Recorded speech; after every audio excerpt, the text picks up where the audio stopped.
Okay. So again, thanks so much for everybody for coming. And just a reminder of what our goal is for today is to have that collaborative and informative roundtable discussion about the PLC process. So this is coming after the PLC webinar series. So hopefully most of you were able to be a part of that webinar series, or at least have an understanding of the PLC process. And we just want to hear your thoughts on implementation and sort of logistics for you folks and the processes that are associated with effective PLCs in your schools. So this is your session, and we're basically going to start here and open it up to see if anybody has some thoughts about how this is going in their schools or questions that you might have about PLC. Just go ahead and unmute and you're good to go.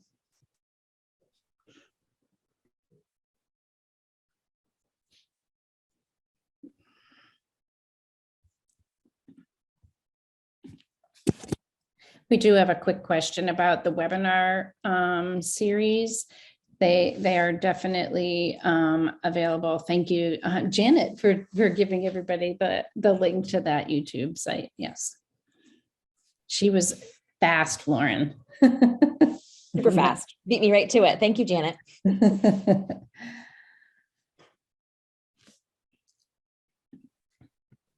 Heather, I guess I'll ask a question. So I'm at Windham Middle School, and can you hear me okay? Yes, we definitely can hear you. I just stopped Okay. my sharing so that we could kind of see where everybody was. I was scrolling across to get to you. Okay. So the challenge that I face is, Erin Bailey's on here too. She's my PLC partner. Is our school doesn't really have a single vision of what PLC is supposed to be. And I guess my question is, what is your suggestion for getting that conversation started? We're also going through the NEASC process right now, and I think it's going to come up through there, but we have yet to see that. But I think if you were to ask 5 different people in my building what PLC is, you'd probably get 5 different answers. So I guess that's where I start. Yeah, absolutely. And I can just tell you what I have, you're not alone in that. I think a lot of schools, from what we've seen, have really, we look at our grade level meetings, and PLC has been this sort of movement, I guess, that's been over the last, it's not even just a few years, it's been quite a few years. So we start to call all of our team meetings PLCs, and we sort of lost sight of exactly what the PLC model really is, which is really looking at data to inform instruction, really digging into data and looking at it. And every time we're meeting, figuring out what does our teaching look like because of this data, what is going on in our classrooms, how can we change our teaching practices, all in relation to what this sort of data-driven dialogue is put in place. It's a really daunting task as a teacher to try to get this going in a school. So really, where we've seen it most successfully done is from the top down, in that administrators are on board. They're ready to get that same message to all of their staff and to ensure that this particular process is done to fruition. It doesn't mean that you can't do it. I've worked with you. I know that you're doing some of this work in your grade level team meetings. I know that we've looked at data and really starting that process of having everybody on the same board, of doing a data dive and looking at, I know for you, it's New Hampshire SAS modular assessments, but just in general, any sort of assessment data to inform instruction. And then I think you're getting to the point probably, and when I'm not there working through New Hampshire SAS, that it is each week you're doing something in your particular meetings that's talking about what does your teaching look like? How are we continuing to bring this forward? And it's a hard process. So I just know, because I've worked with you and some of the teachers, you know, with your particular school, and we're not working on PLC, we're looking at something else, but we're using that PLC model to be able to do that. But it really is, it does start with administration and making sure that message is clear. I don't know if anybody else has more thoughts about that, and if you're running into the same types of things at your schools, or if you're an administrator that could kind of speak to this as well, that would be super helpful.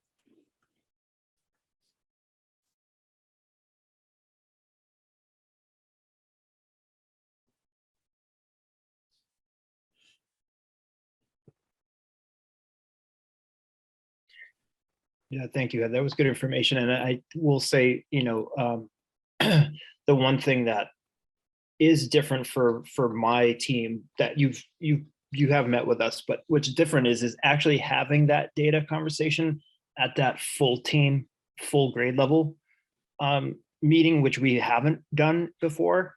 And I think that's been a good step in the right direction. It's just a matter of continuing that, I think, and seeing the value in it, and seeing the value in talking to each other about, like, okay, well, I'm doing this and it's working. And if it's working for me, maybe it can work for you, type of thing. And I think a lot of the people I work with, we're not used to having that conversation. That's a new thing, of like admitting that, like, oh geez, you know what I'm doing is not right, or it's not working. So definitely, you know, having that dialogue is really important. Yeah, and I know too that some of that is, we have so much data and we look at data all the time, but knowing what to do with that and really having that be a part of the process of understanding how do we use that to inform the instruction, and getting that practice in and getting that understanding is also, then it will just start to build out, and you'll be able to make it a part of the culture of when you're meeting together. Yeah. Great. Catherine, I see that you have your hand up. Would you like to share? Oh, I was just going to say that when I first started at my school, I think people just believed a PLC was talking about topics that they had similar interests with. And now we're looking at building a timeline. We're taking the data course through the DOE, and right now we're planning to make a plan for PLCs, and using data and identifying what data we have, what data we'd like, and all of that. So I think there's just such a diverse interpretation of what a PLC is. I think that is across the board.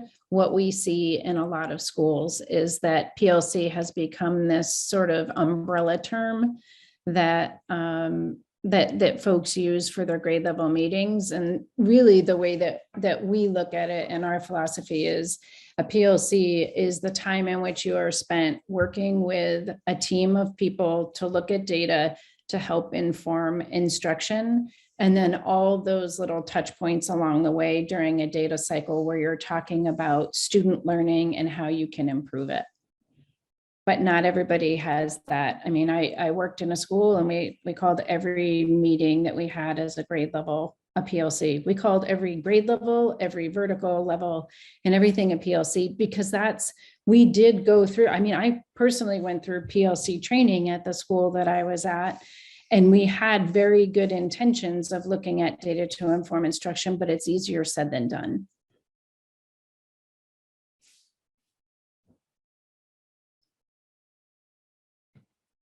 Anybody have anything else that you wanted to bring up or talk about that would, anything to add to the discussion? I'll jump in if nobody else is talking. I'm Tanya. Hi. I am a principal in the Exeter School District. I just moved here from Phoenix. So I was a teacher in Phoenix for 10 years, and then I was in administration for 6 years. And coming from a school district that had 42 schools and had been doing PLCs pretty strongly for over 10 years on a deform model. So when I came here and started running like master schedule, and I gave everyone common preps, and I don't know, like kind of expecting some things to happen with that aren't. It's like, oh my gosh. So it's really kind of like starting from the beginning. And so that's been a change for me, because just coming from a system that was very well ran mostly by teachers, it didn't really rely on a lot of administrative input outside of, master scheduling considerations. So like going back to the basics of pulling out all my old PLC stuff when we first started getting it going on just, guiding questions and some norms and what are we talking about and agendas to kind of help frame all of that. But it's been a big shift for sure. It's kind of making me start from the roots. So it's been interesting. Has it been well received? I think yes and no. I think that they had a history kind of here of they did have data meetings that they called PLC, but they also, it sounds like some teacher time was encroached upon where they were doing some mini PDs during what was determined to be PLC time. And so it soured some people because they were like, wait a minute, now I'm not able to do what we thought we were going to come together to do. So I think it's rebuilding, that understanding and the goals of what we're trying to accomplish and setting a different tone. So I'm trying to learn as I go what some of those barriers are. Right. Thank you very much for sharing that. It is hard to do from the very, beginning and trying to get everybody on board, especially when you're used to having sort of that well-oiled machine of the DeFors, and it can be hard to kind of get up and going, and you need that staff buy-in. I always feel like if you've got one group of teachers who's really doing it and doing it well, to have them sort of spread the word is almost the best way to do that. And even have them talk to your staff. One of the things that during that PLC series that we talked about that is really invaluable to getting staff on board and to get staff to understand what's happening and sort of get, sort of that buy-in is to have it a part of your staff meetings for grade levels to basically report out, not for accountability at all, but just to report out so everybody can start understanding that we're all doing this and we're doing it together, and having those little celebrations of how we're using data to inform instruction or what we're doing in our particular grade levels that contribute to making sure that we're doing everything we can to get students where they need to be in their learning. So it might help to be able to have that little just a 5-minute share out at a staff meeting, like who's willing to, share about, or say third grade sharing today or sixth grade sharing today, or whatever it may be, to just have those sort of celebrations of what folks are doing, especially if they're feeling like this is a little bit of a daunting task. That might be helpful as well. And I don't know, I'm sure if you use the DeFore model, then you were probably doing, in a lot of those PLC meetings. So having administrators be a part of any PLC meetings, as many as you can be, or at least looking at the notes for your staff, that just sends a message of how important it is. So if you're an administrator and you're hoping that your staff is going to do this, they're going to do it when they see that you're also super invested in it, which means you need to be a part of that in any way you can be. So I can see, I just feel free to chime in, but I do see a comment here from Karen that is talking about it's been really hard for some schools to be able to get enough staffing to do the PLCs during the day. There's a lot of illness. There's hard to have people cover classes. I will say that I know that a lot of teacher contracts are super tight right now. I know how hard it is to get teachers on board to use their particular prep time or planning time. I know more and more contracts out there have this, you can't touch the planning time at all during the week. So you have to have these additional times for PLC. But I have seen it most successfully done when it is done during a prep or planning time. And when teachers start to really understand that this is not taking away your planning, this is planning. This is figuring out how you're going to inform instruction. It is 100% of what you would do as a teacher for planning. So it's not giving up, it's changing the focus of what your prep and planning time is really most valuable, can be used for, and what might be most valuable for your students. Anybody have anything else they'd like to share or willing to pipe up and talk? I have a question. Mm-hmm. My name is Ryan Thiemann. I'm from New Boston. It's kind of a smaller school, and we're kind of in the beginning of creating PLCs. So one of our biggest issues is planning time or common planning time. We just don't have it, and there's no guarantee that it's going to happen. So my question would be, when, I guess, in your experiences, can you give teachers the time? Or has anyone figured out a way of building a PLC time if you can't do common planning? I have some thoughts, but if anybody I feel like I'm talking a lot. So if anybody who's at a small school here has thoughts about that, that would be super helpful. And if not, then I'll let you know sort of what I've seen. But I think it would be great if people who are in the trenches, maybe in small schools, could chime in. Catherine? In my last school district, we had like a 30-minute time before school started. And we were able to find coverage for an additional 15 minutes in the morning by having specialists cover morning meetings for teacher grade level teams once a week. And so it ended up being a 45-minute time in the morning that they could meet once a week as a PLC. That's great. Thanks.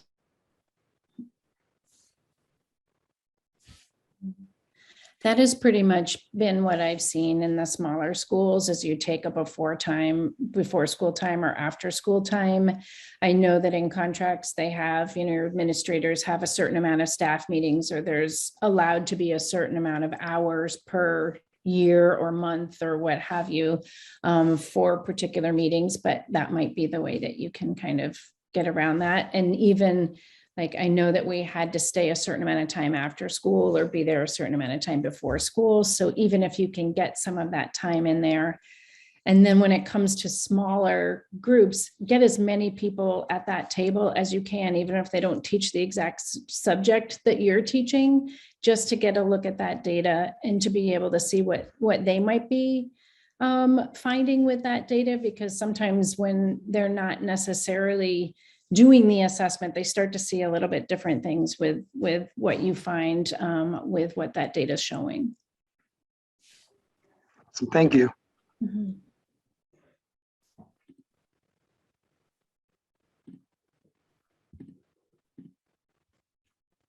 Anybody have anything else? Any other questions or thoughts?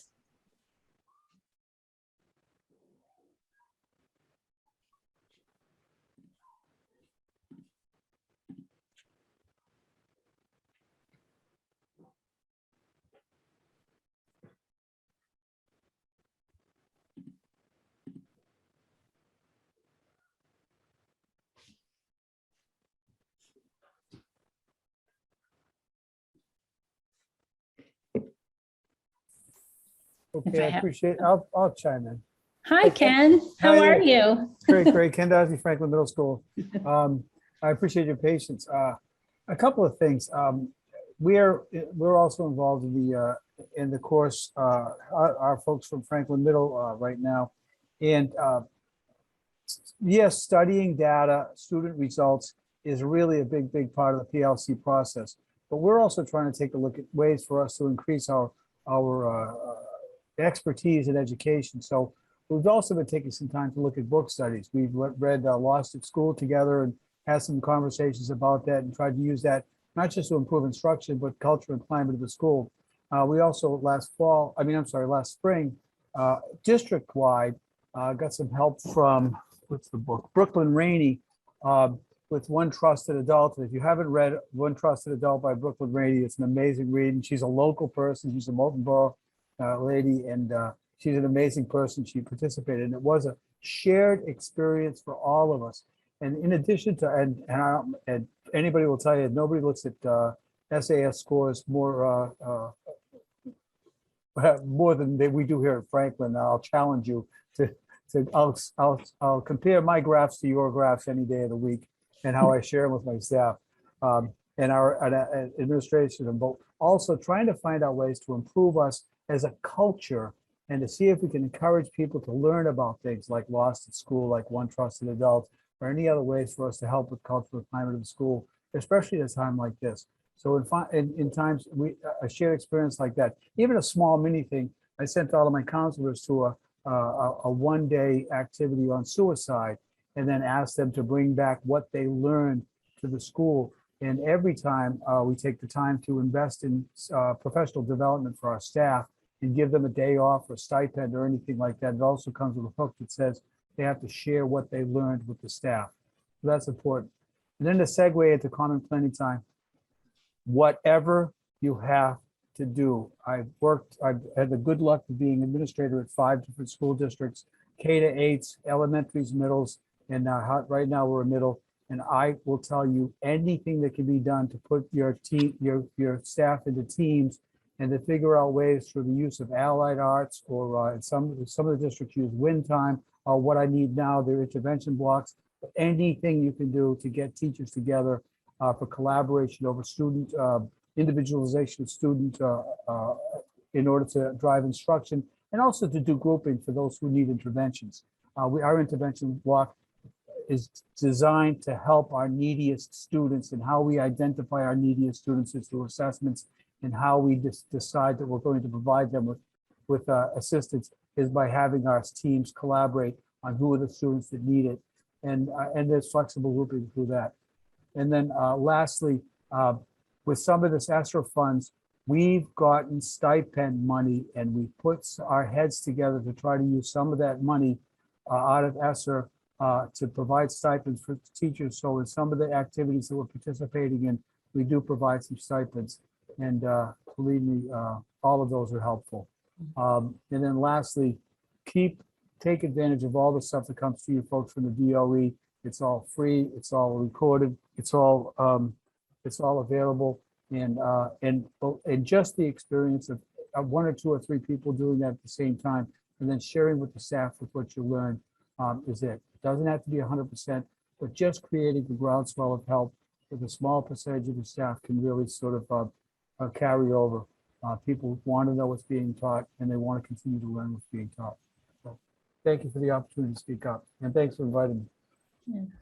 Thanks for coming, Ken. I know Ken has also been part of our sort of webinar series as well, because they use the New Hampshire SAS modular assessments as a lot of their benchmark assessments, and really look at that New Hampshire SAS modular data to help inform instruction. So I appreciate it, Ken.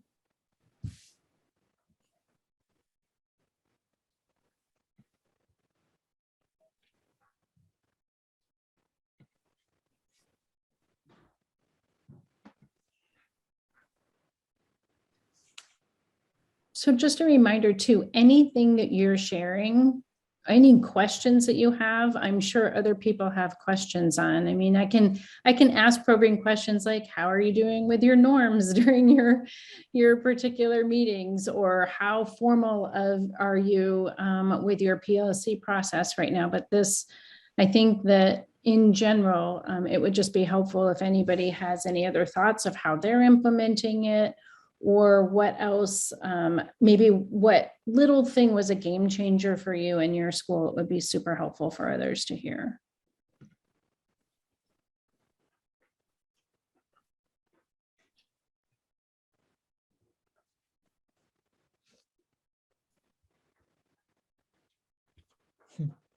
Thank you, Ken. He put in the chat his email address if you have anything that you would like to ask about the interim and modulars and how to get them going in schools.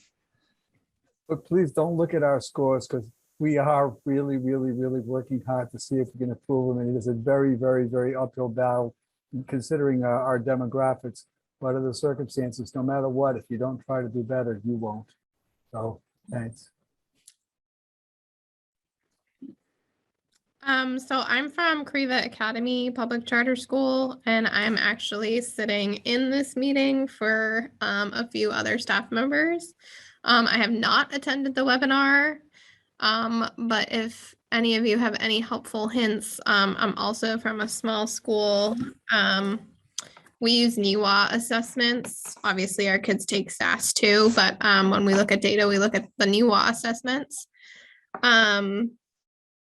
I guess my question is, how do you provide or do you have any suggestions for PD for how teachers can use data to drive their instruction? Does anybody have any good resources to help our teachers with that?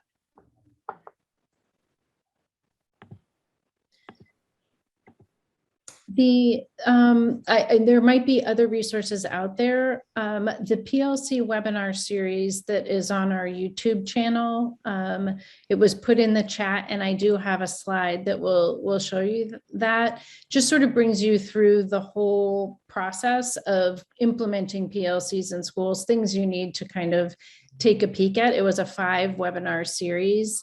It did have specifically the data dive protocol and how to look at data. That's a 5-step process of how we look at data and the different phases of looking at data. That is a really easy protocol to follow for folks. So that might be helpful. I'm not sure if anybody did watch part of that webinar series from your school, but that might be helpful. And then if anybody else has any other thoughts on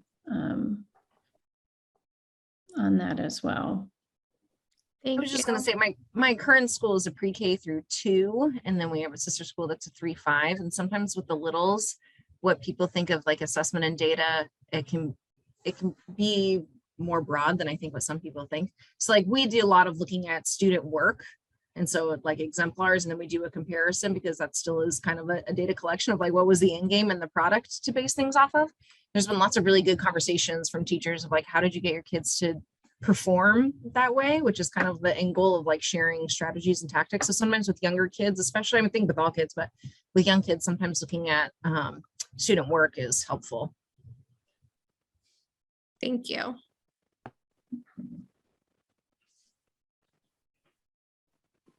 And I would say too, the importance of formative assessment in this process. We look at that in our content PLC every day. Every time we meet, we're constantly talking about that, giving formative assessment, talking about, did it work? Talking about how can we adjust the assessment moving forward. We always plan when we're planning our unit, we're always looking at what we're going to give for assessment. And I think the biggest thing with that is just not being afraid to adjust as you go based on that, because that formative data is so important. And it really does, it gives you a picture of where you're trying to get to. And it's just a matter of compiling that and having that conversation. Thanks. Mm-hmm.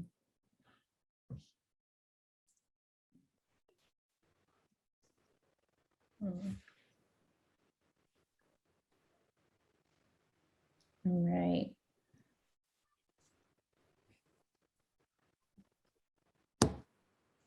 So does anybody else have any sort of thoughts about where you are with your implementation or need any additional guidance when it comes to implementation of effective PLCs?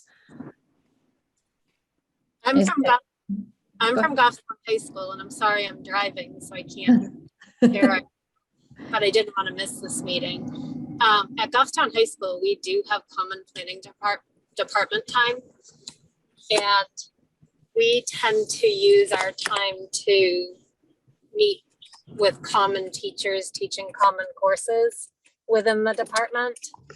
And we do go over either formative or summative assessments to figure out how to re-strategize and get concepts through to kids that they might not have gotten the first time through.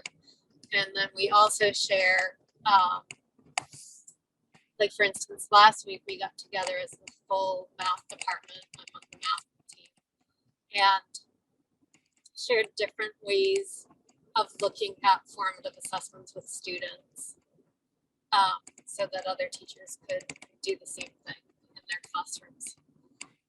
And I think having that common planning time is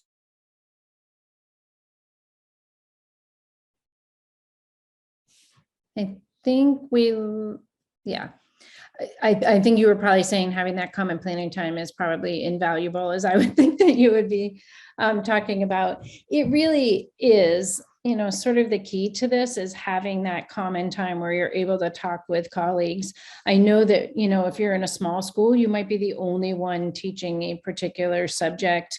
But there are ways to reach out to folks that are in your subject area at other schools. There are ways and there are forums where you can talk to folks about what good teaching strategies are and teaching practices are in your particular area. So I would encourage you, if you are in a small school or even not, to be able to reach out to folks in the field that teach your particular grade level or subject area, to be able to start really looking at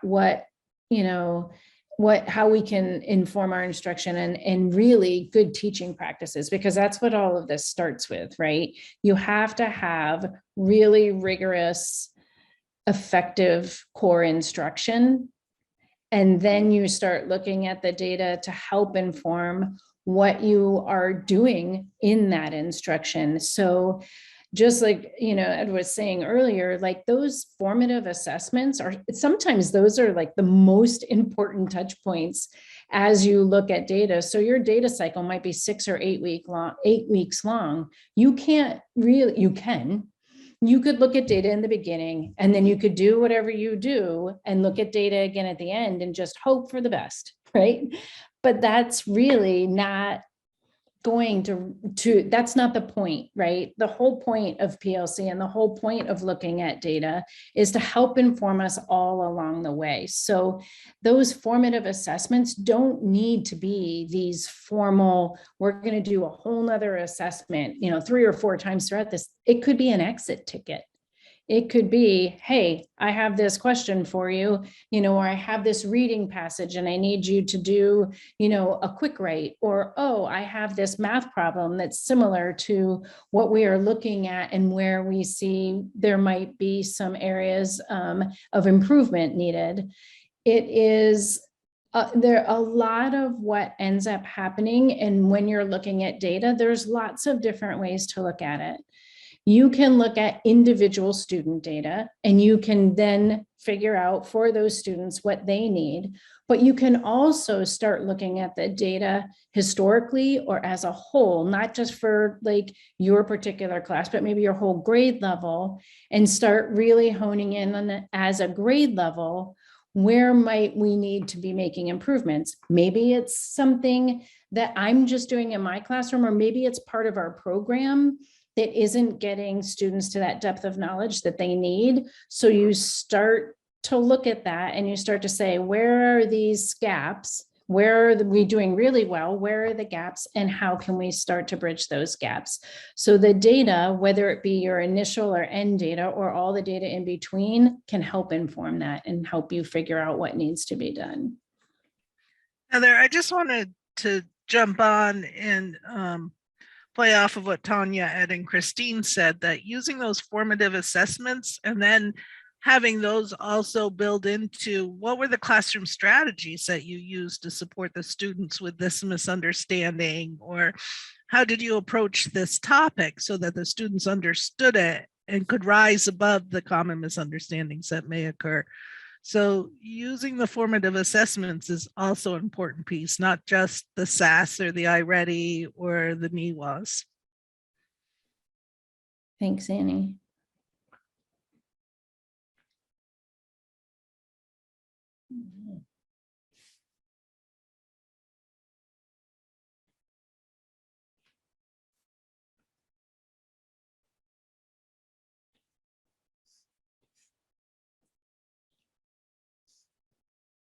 Anything else that anybody would like to discuss or thoughts or have any questions for the folks that are still left on the call here?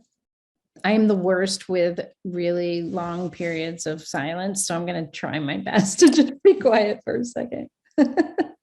I'll just add that sometimes it helps to also put it back on the students. Like, for instance, give them their formative assessment back and have them go through it and try and figure out what they did wrong.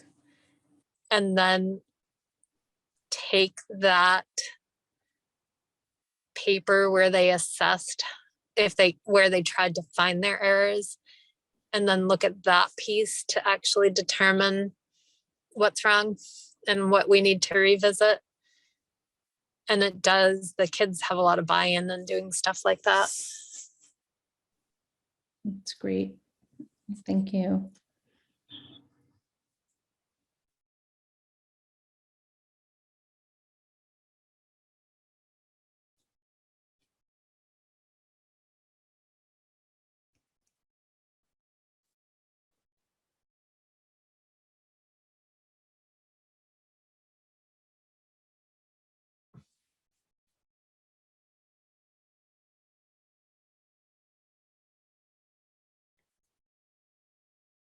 I'm trying really hard with the just long pause here.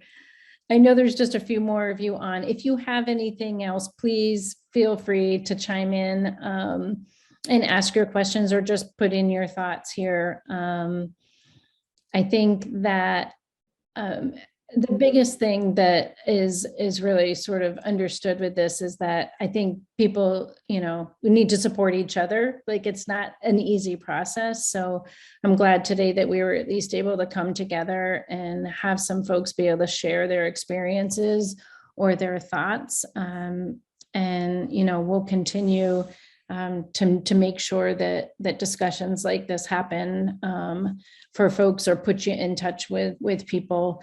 I'm just going to share, not that I want to wrap up necessarily, but I do want to share my screen so that you can get just a little bit more information.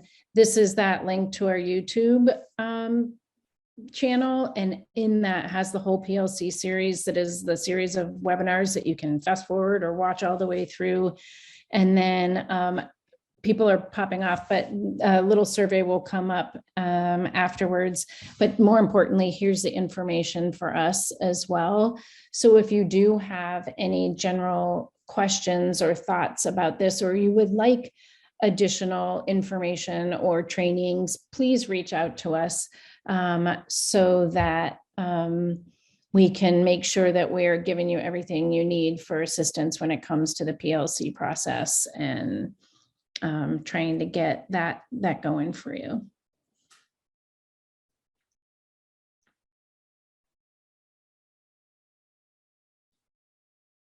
I'm glad, Sharon, that you're going to be able to watch those.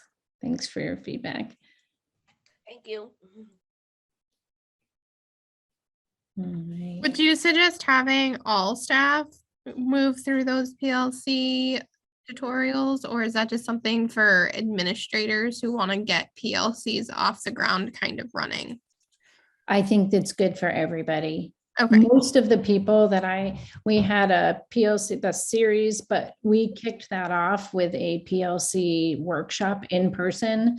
And a lot of the folks that came to those PLC webinars were other staff from those buildings of people who attended that. I think they're for everybody. Okay. Yep. Thank you. Mm-hmm.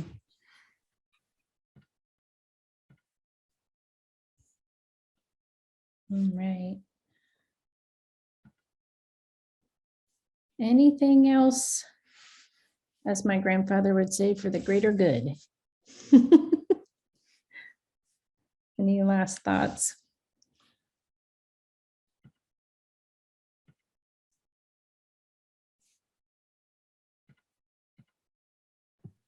Is that workshop going to be run again that was in person at some point this year? Not necessarily this year. Okay. we have some other sort of webinars and some possible workshops coming up. It may be again something that is offered maybe in early or late summer. Okay. That it's a big topic that a lot of folks are interested in. Those particular workshops were at capacity. So we do see the need. It's another reason why we wanted to make sure that the webinar series was put out again. We did this same webinar series for the 2020-2021 school year, and then updated it for this particular school year, because we see that folks are still really wanting to get this up and running and still need that help. So we'll continue to have those types of trainings as long as we know that there's a need. So Thank you. mhm.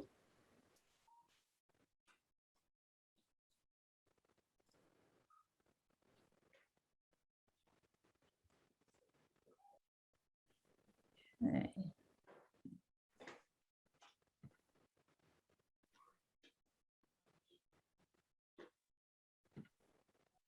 All right, anything else? I think that if that's it, if you wanted to stay on because you had a question and you weren't really comfortable asking it, feel free to stay on. But that's probably going to be about do it for today. I'm going to stop right now, There though. is one question, Heather, Okay. that Janet put up. Okay. Oh, so the next webinar series that we're putting on is you will see Annie Wallace and myself again, and that's has to do with math and competency and performance based education that's coming up in the over the next few weeks. So there are emails that are going out. This particular email that was a reminder for today had that on it, and another. Take a peek at your email. They're coming through. I think they're also on the New Hampshire DOE website, and they're definitely on the Demonstrated Success website for upcoming webinars. I didn't put the link here because we're updating our website, and I don't know when that's actually going to go live. So I didn't want to send people in the wrong direction because it is getting a complete overhaul. So if you have a question or you want to know about those, I can get you the information. So just email me with that heather.jenkins@demonstratedsuccess.com.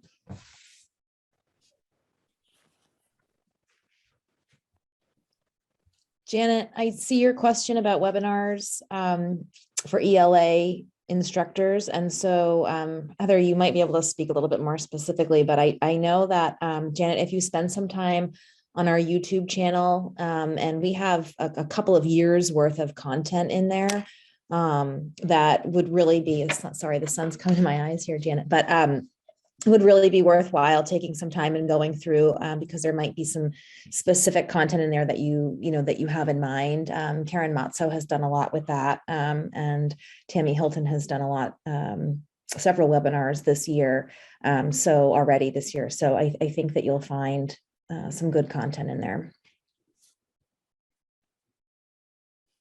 Yeah, and if you're looking for our YouTube channel and you came on after the link was sent in the chat, you just type in YouTube and you'll type in Demonstrated Success, and there's a whole series of webinars. There's probably over 100 of them. A lot in there.